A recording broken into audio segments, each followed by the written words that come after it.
नेपाल में भूकंप आया, जापान में भूकंप आया, भारत और चीन भी हिल गए। इस साल भारत में 948 भूकंप आए। लेकिन क्या आपको पता है कि भूकंप कैसे आता है? इसके पीछे की क्या वजह है? ये कब आता है, क्यों आता है? ये है क्या बल्ला? इससे क्या नुकसान होता है? ये कितना ताकतवर हो सकता है? आज की वीडियो इन सब चीजों के बारे में हम विस्तार से बताएंगे, गजब की जानकारी देंगे। वीडियो में लास्ट तक बने रहिए। भूकंप को समझने से पहले हम बताएंगे कि हमारी पृथ्वी किस तरह से बनी हुई है। तो दोस्तों, आपको बता दें कि हमारी पृथ्वी प्रमुख तौर पर 4 परतों से बनी है। हमारी पृथ्वी के सबसे अंदर वाली परत को इनर कोर कहते हैं और इनर कोर के ऊपर आउटर कोर होती है। इसके बाद मैंटल कोर होती है और सबसे ऊपरी परत जिसको क्रस्ट कहते हैं, इसके बाद होता है मेंटल। ये दोनों मिलकर बनाते हैं लिथोस्फेयर। लिथोस्फेयर की मोटाई 50 किलोमीटर है, जो अलग अलग परतों वाली प्लेटों से मिलकर बनी है, जिसे टेक्टोनिक प्लेट्स कहते हैं। धरती के अंदर 7 टेक्टोनिक प्लेट्स हैं। ये प्लेट्स लगातार घूमती रहती हैं। जब ये प्लेट आपस में टकराती है, रगड़ती है, एक दूसरे के ऊपर चढ़ती या उनसे दूर जाती हैं, तब जमीन हिलने लगती है। इसे ही भूकंप कहते हैं। भूकंप को नापने के लिए रिक्टर पैमाने का इस्तेमाल करते हैं, जिसे रिक्टर मैग्नीट्यूड स्केल कहते हैं। रिक्टर मैग्नीट्यूड स्केल 1 से 9 तक होती है। भूकंप की तीव्रता को उसके केंद्र यानी एपिसेंटर से नापा जाता है, यानी उस केंद्र से निकलने वाली ऊर्जा को इसी स्केल पर मापा जाता है। 1 यानी कम तीव्रता की ऊर्जा निकल रही है। 9 यानी सबसे ज्यादा, बेहद भयावह और तबाही वाली लहर। ये दूर जाते जाते कमजोर होती जाती है। अगर रिक्टर पैमाने पर तीव्रता 7 दिखती है, तो उसके आसपास के 40 किलोमीटर के दायरे में तेज झटका होता है। वैज्ञानिकों को मानव इतिहास के अब तक के सबसे बड़े भूकंप के बारे में पता चला है। चिली यूनिवर्सिटी के प्रोफेसर डिएगो सालाजार ने इस बारे में रिसर्च किया। इस भयानक भूकंप की तीव्रता रिक्टर पैमाने पर 9.5 थी। इस भूकंप से 8000 किलोमीटर तक सुनामी आई थी।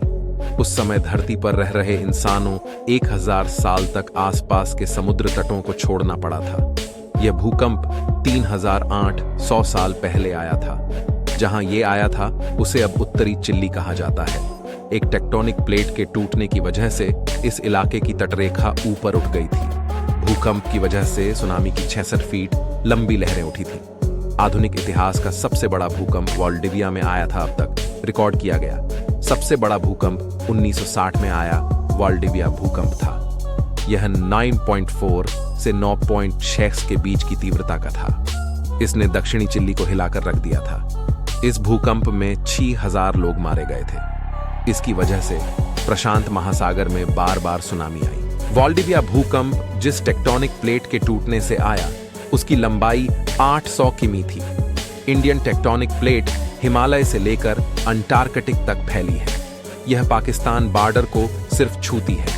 भूगोल के हिसाब से यह हिमालय के दक्षिण में है, जबकि यूरेशियन प्लेट हिमालय के उत्तर में है। इंडियन प्लेट उत्तर पूर्व दिशा में यूरेशियन प्लेट की तरफ यानी चीन की तरफ लगातार बढ़ रही है। अगर ये प्लेट टकराती हैं, तो भूकंप का केंद्र भारत में होगा, जिससे बड़ी तबाही होगी। भूकंपों के 3 प्रकार होते हैं।